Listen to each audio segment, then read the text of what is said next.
Hello, good morning, good afternoon, or good evening. My goal here is to find g of negative 3 for this function over here. I'm going to do it in a slightly different way than we've done it before. Well, not slightly different, really different. First I'm going to do it the normal way, so you should do that too. Plug in negative 3 into this function and see what answer you get. I'm going to pause the video, and then you'll see the answer, magically appear. Okay, so there's my solution. I know that g of negative 3 is 3. But here's another way to do this. Okay? So this is called synthetic substitution. Synthetic substitution. I take the value that I want to test, and I write it here. And I put a little bar around it that way. And I write the coefficients of my polynomial from greatest to least. So my coefficient of x cubed is 1. There is no x squared term, so importantly I need this placeholder 0x squared minus 8x, and then I'm sorry, not x, mistake, and then plus 6. Okay, so these are my coefficients in this polynomial. And here's the process, is I bring the 1 down, okay?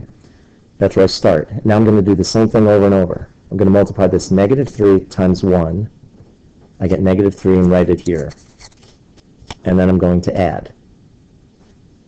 So I get 0 plus negative 3 is negative 3. Negative 3 times negative 3 gives me 9. Negative 8 plus 9 is 1. Negative 3 times 1, write that here, is negative 3. 6 plus negative 3 is 3. And that's my answer.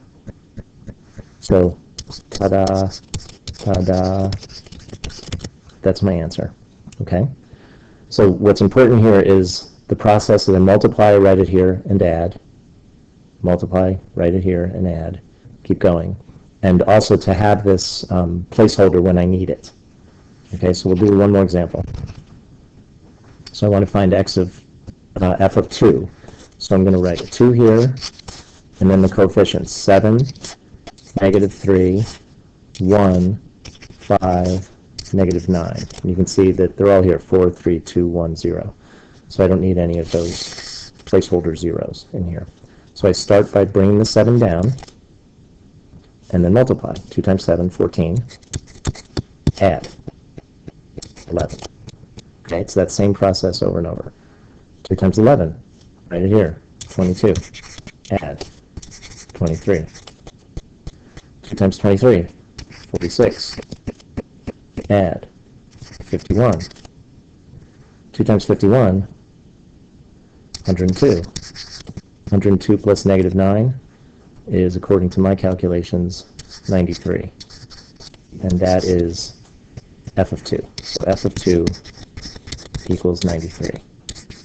And if you think about that, I could do that all in my head easily. If I try and plug 2 in here and do all this, it's going to be much more difficult. So this is a convenient way to evaluate a polynomial at different values.